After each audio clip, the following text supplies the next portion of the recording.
During the High Middle Ages, women held essential but frequently ignored positions in influencing medieval culture.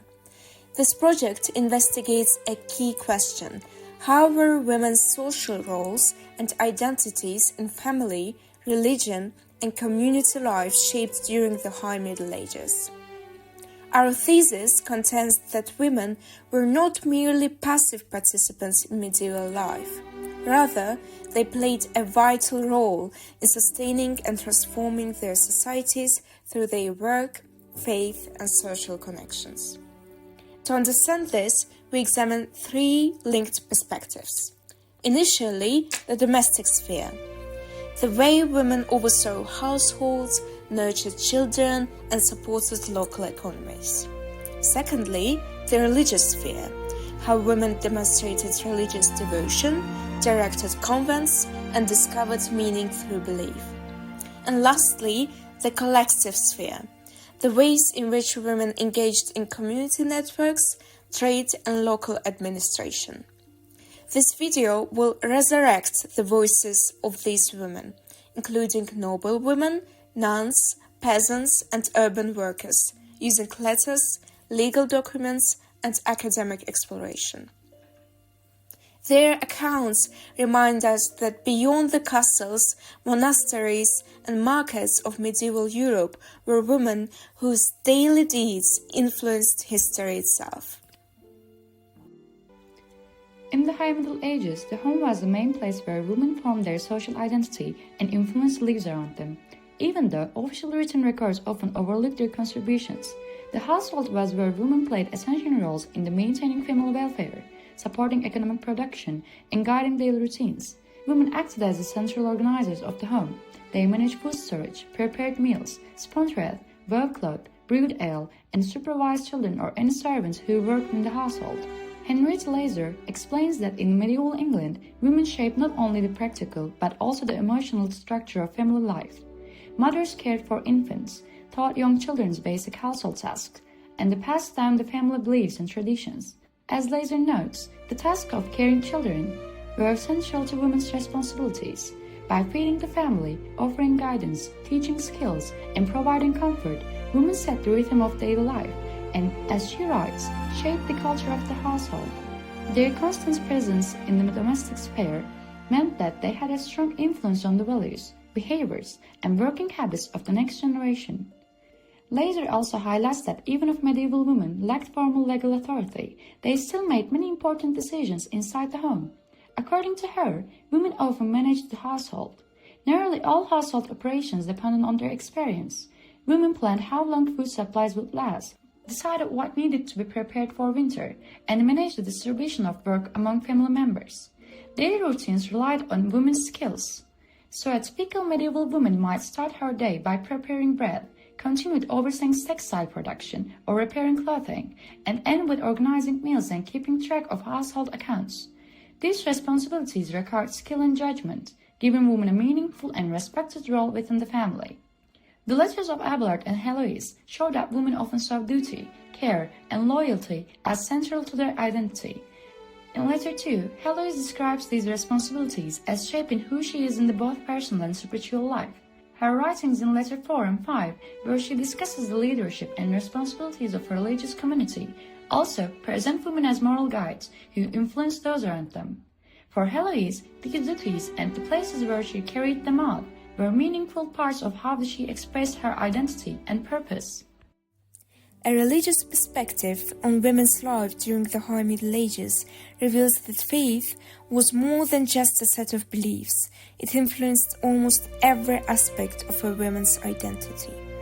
Religion provided women with structure, purpose, and occasionally even a subdued kind of authority, whether they were laywomen living in towns and villages or nuns in convents. Epistolary, medieval women's letters provide a direct insight into women's religious lives by preserving their experiences and voices. Women wrote about devotion, responsibility, and spiritual struggle. Hildegard of Bingen, for example, wrote to popes and bishops to offer advice about morality and ask for church reform, demonstrating women's ability to practice religious authority through correspondence. Other noble and lay women wrote to clergy in search of spiritual guidance or requesting prayers for themselves and their loved ones, while some others wrote to relatives encouraging faith and religious duty.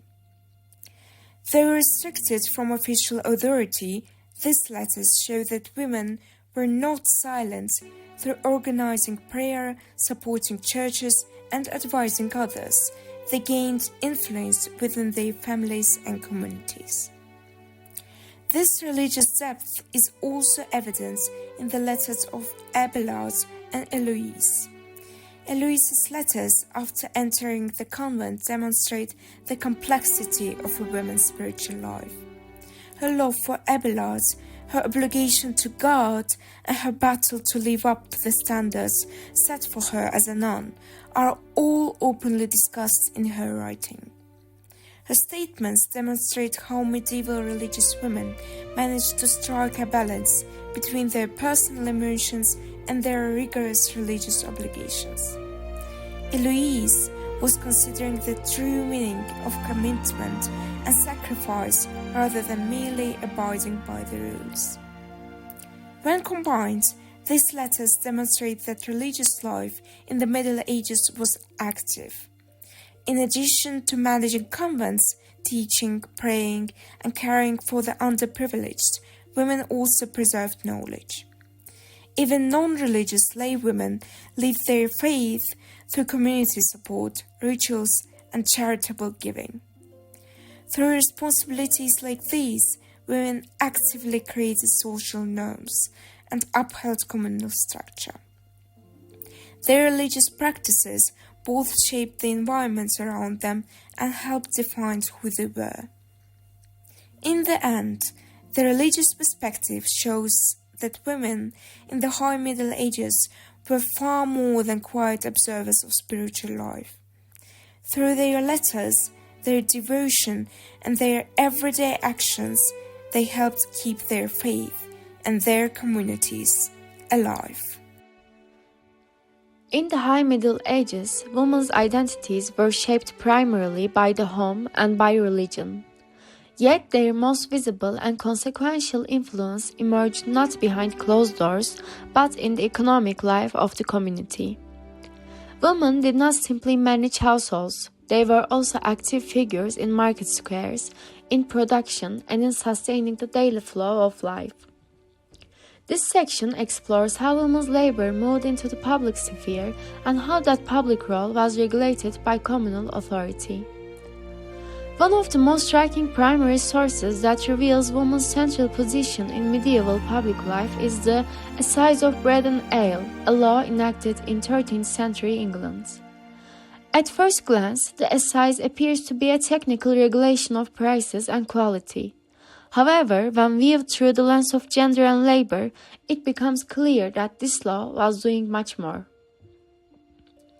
In medieval towns and villages, baking bread and brewing ale were not marginal activities. They were among the primary economic occupations of lower and middle-class women. By regulating these goods, the assize was implicitly legalizing, defining, and controlling women's labor. The law acknowledged a crucial reality: communal life and local markets could not function without women's work.